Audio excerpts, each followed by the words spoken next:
শাপলা দিয়ে বিভিন্ন ধরনের রান্না করা যায়। আগে একবার আপনাদের শাপলার চপের একটা রেসিপি আমি দেখিয়েছিলাম, তবে আজ তৈরি করে দেখাবো শাপলার বড়া।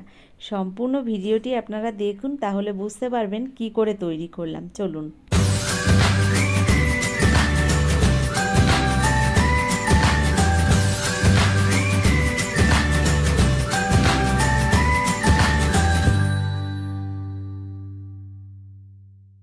শাপলার বড়া তৈরি করার জন্য এখানে আমি একতারি শাপলা নিয়েছি, আর শাপলাটাকে প্রথম আমি ভালো করে খোসা ছাড়িয়ে পরিষ্কার করে নেব।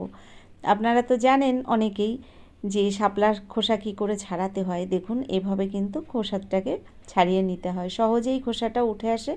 আর অনেকে আছেন আপনারা শাপলা কী করে খেতে হয় জানেন না, আবার অনেকে কিভাবে রান্না করতে হয় সেটাও জানেন না। শাপলা দিয়ে যে এত সুন্দর একটা রেসিপি তৈরি করা যায়, এটা আপনারা না দেখলে বিশ্বাস করতে পারবেন না। দেখে নিন কী করে আমি এই শাপলার বড়াটা তৈরি করেছিলাম। তো একইভাবে আমি শাপলার খোসাগুলোকে ছাড়িয়ে তারপর আবার ফিরে আসছি। নমস্কার বন্ধুরা, কেমন আছেন সবাই? নিশ্চয়ই সবাই ভালো আছেন। টিয়ার রান্নাঘর থেকে আমি তন্দ্রা আজ নিয়ে এলাম শাপলার বড়ার একটা রেসিপি। সম্পূর্ণ ভিডিওটি দেখার অনুরোধ রইল। আর ভিডিওটি দেখতে দেখতে যদি ভিডিওর কোনো অংশ আপনাদের ভালো লেগে যায়, তাহলে অবশ্যই একটা লাইক করে চ্যানেলটিকে, যারা এখনও সাবস্ক্রাইব করেননি, অবশ্যই চ্যানেলটিকে সাবস্ক্রাইব করে পাশে থেকে যাবেন। দেখুন, এখানে আমি শাপলাগুলোকে খোসা ছাড়িয়ে নিয়েছি। এবার এখান থেকে একটা ছুরি দিয়ে আমি ছোট্ট ছোট্ট করে শাপলাগুলোকে কেটে নেব। একদম ছোট্ট ছোট্ট সাইজে আমি শাপলাগুলোকে কেটে নিচ্ছি। আর এটা খুব সহজ একটা কাজ।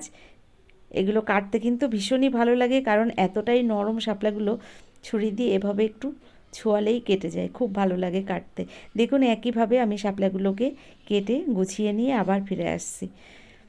শাপলা দিয়ে বিভিন্ন রান্না করা যায়। অনেকে আপনারা কিন্তু শাপলা কী করে খেতে হয় এটা জানেন না। আমি কিন্তু শাপলার অনেক ধরনের রেসিপি জানি, তবে সেগুলো আপনাদের সঙ্গে শেয়ার করা হয়নি এখনও। দেখুন, এইভাবে ছোট ছোট করে আমি শাপলাগুলোকে কেটে নিয়েছি। একইভাবে বাকি শাপলাগুলোকেও সব আমি কেটে এখানে গুছিয়ে নিয়েছি। দেখুন, সাইজটা ঠিক ছোট্ট ছোট্ট করেই আমি কেটেছি কিন্তু। এবার এর মধ্যে দিয়ে দেব অল্প পরিমাণে একটু লবণ। লবণটা দিয়ে দিলাম, আর লবণটা দেওয়ার পরে হাত দিয়ে ভালো করে একটু চটকে নিতে হবে। তো এভাবে হাত দিয়ে ভালো করে চটকে আমি 10 মিনিটের জন্য রেখে দেব। তাহলে কিন্তু এই শাপলা থেকে যে জলগুলো রয়েছে, এই জলগুলো বেরিয়ে যাবে। দেখুন, হাত দিয়ে এভাবে চটকে চটকে আমি কিছুক্ষণ টাইমের জন্য রেখে দেব। তো লবণটাকে সুন্দর করে আমি এভাবেই মেখে নিচ্ছি। লবণ দিয়ে শাপলাটাকে যদি চটকে রাখা যায়, তাহলে কিন্তু শাপলাটাও নরম হয়ে যায় আর জলটা বেরিয়ে যায়। শাপলাটাকে 10 মিনিটের জন্য আমি রেখে দিলাম। আর এদিকে ততক্ষণ আমি একটা চালের পেস্ট বানিয়ে নিয়েছি। দেখুন, এখানে আমি প্রায় 50 গ্রাম মতো আতপ চাল ভিজিয়ে রেখেছিলাম। চালটাকে আমি মিক্সির জারের মধ্যে দিয়ে দিলাম, এর সঙ্গে দিয়ে দিলাম 5টা কাঁচা লঙ্কা। এবার আমি এই চালটাকে একটু পেস্ট বানিয়ে নেব। দেখুন, আমি 10 মিনিট বাদে আবার ফিরে এলাম। শাপলাগুলো কিন্তু এখানে অনেকটা নরম হয়ে গেছে। আর এর ভেতরে যে জলটা রয়েছে, আমি জলটাকে এভাবে হাত দিয়ে চেপে চেপে বের করে দেব। দেখুন কতটা নরম হয়ে গেছে শাপলাগুলো। আর শাপলার ভেতরে যে জলটা রয়েছে, জলটা কিন্তু এভাবে চেপে চেপে বের করে দিতে হবে। শাপলা যেহেতু জলের মধ্যে জন্মায়, তাই শাপলার গায়ে কিন্তু প্রচুর পরিমাণে জল থাকে। এটা অনেকে রান্না করতে গেলে একদম কচু শাকের মতো কিন্তু নরম করে রান্না করে ফেলে, কারণ ঘেটে যায় এটা রান্না করতে গেলে। তো রান্না করারও পদ্ধতি আছে, সেভাবে আপনারা যদি রান্না করেন, তাহলে কিন্তু একটা শাপলাও নরম হয়ে যাবে না, আর এভাবে ঘেটে কচু শাকের মতো হয়ে যাবে না। তো দেখুন কতটা জল বেরিয়েছে এখানে। দেখুন, এখানে জলটাকে আমি এবার ফেলে দিয়ে শাপলাগুলোকে যে জল থেকে তুলে নিয়েছিলাম, এর মধ্যে দিয়ে দেব যে চালের পেস্টটা আমি বানিয়ে নিয়েছি। এখানে কাঁচা লঙ্কা আর চালের পেস্টটা আমি দিয়ে দিলাম এই শাপলার মধ্যে। এবার দেখুন, এর মধ্যে দিয়ে দিচ্ছি আমি বেশ বড় সাইজের একটা পেঁয়াজ কুচি। পেঁয়াজটাকে আগেই কুচিয়ে রেখেছিলাম, দিয়ে দিলাম এবার শাপলার মধ্যে। এবার দিয়ে দিচ্ছি স্বাদ মতো লবণ। লবণটা আগে একবার ব্যবহার করা হয়েছে, শাপলা আমি লবণ দিয়ে চটকে রেখেছিলাম, তাই এখানে লবণের পরিমাণটা একটু বুঝেই দিতে হবে। এর সঙ্গে দিয়ে দিচ্ছি এবার পরিমাণ মতো হলুদ গুঁড়ো। হলুদটাও দিয়ে দিলাম, আর দিয়ে দিলাম একটু লঙ্কা গুঁড়ো।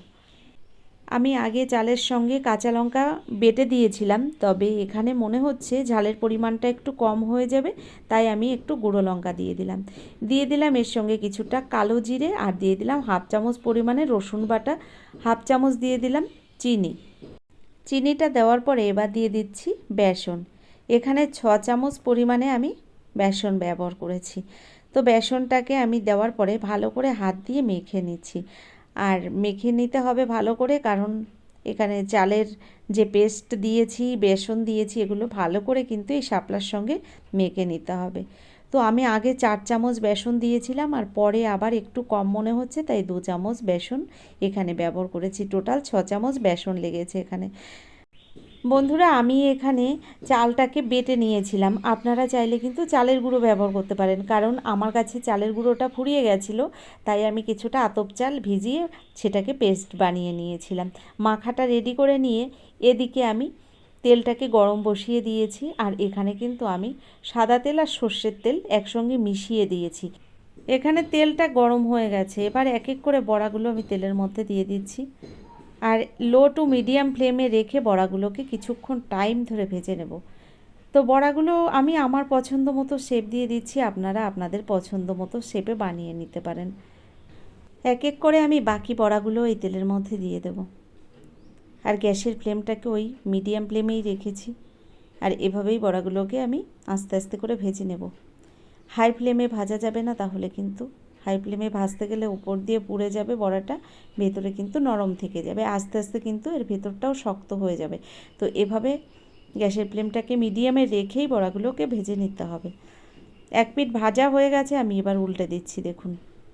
তো এভাবে আমি অপর পিঠটাকেও উল্টে দিয়ে ভেজে নেব। তো বন্ধুরা, দেখলেন তো কত সহজ একটা রেসিপি, তবে খেতে এত অপূর্ব টেস্ট হয়, আপনাদের কি বলবো। গরম ভাতের সঙ্গে ডালের পাতে এটা খেতে এত ভালো লাগে। এছাড়া আপনারা কিন্তু শুধু শুধুও খেতে পারেন, খুব ভালো লাগে, আর একদম অল্প সময়ের মধ্যে আপনারা কিন্তু তৈরি করে নিতে পারেন। তো এভাবে উল্টে পাল্টে বড়াগুলোকে আমি সুন্দর করে ভেজে নেব। দেখুন, ভাজাটা প্রায় হয়ে গেছে, আর এভাবে আমি হালকা আঁচে আরও কিছুক্ষণ ভেজে নিয়ে তারপরে নামিয়ে নেব। আস্তে আস্তে কিন্তু বড়াগুলো একদম মুচমুচে একটা ব্যাপার চলে আসবে, দারুণ লাগে খেতে। এত সুন্দর একটা বড়া যে এই শাপলা দিয়ে তৈরি করা যায়, অনেকেই জানেন না আপনারা। এভাবে একবার হলেও বাড়িতে বানিয়ে দেখবেন, ভীষণ ভালো হয় খেতে। দেখুন, এভাবে আমি বড়াগুলোকে উল্টে পাল্টে সুন্দর করে ভেজে নিয়ে বাকি বড়াগুলোও আমি এক এক করে ভেজে নেব। তো দেখুন, এখানে বড়াগুলো আমার ভাজা হয়ে গেছে। এবার এই বড়াগুলোকে আমি নামিয়ে নেব, আর নামিয়ে নেওয়ার পরে ওই তেলের মধ্যে আমি বাকি বড়াগুলোকেও ভেজে নেব। কতটা সুন্দর হয়েছে দেখুন। তো এক এক করে আমি নামিয়ে নিচ্ছি এবার। বন্ধুরা, যে কোনো বড়া বা চপ এগুলো কিন্তু গরম গরম অবস্থাতেই খুব ভালো লাগে। তো আমি এই বড়াগুলোকে নামিয়ে নেওয়ার পরে বাকি বড়াগুলো আমি তেলের মধ্যে দিয়ে দিলাম, আর আপনাদের এবার আমি একটু দেখিয়ে দেবো বড়াগুলো কতটা সুন্দর হয়েছে। তো কেমন লাগলো আজকের রেসিপিটি, আপনারা কিন্তু অবশ্যই আমাকে লিখে জানাবেন। যদি আমার ভিডিওটি ভালো লেগে থাকে, এখনও একটা লাইক দিতে ভুলে গেছেন, একটা লাইক দিয়ে যারা এখনও চ্যানেলটিকে সাবস্ক্রাইব করেননি, অবশ্যই আমার চ্যানেলটিকে সাবস্ক্রাইব করে আমার পাশে থেকে যাবেন। আমিও আপনাদের পাশে অবশ্যই চলে যাব। অসংখ্য ধন্যবাদ এতক্ষণ ধরে আমার এই ভিডিওটি দেখার জন্য।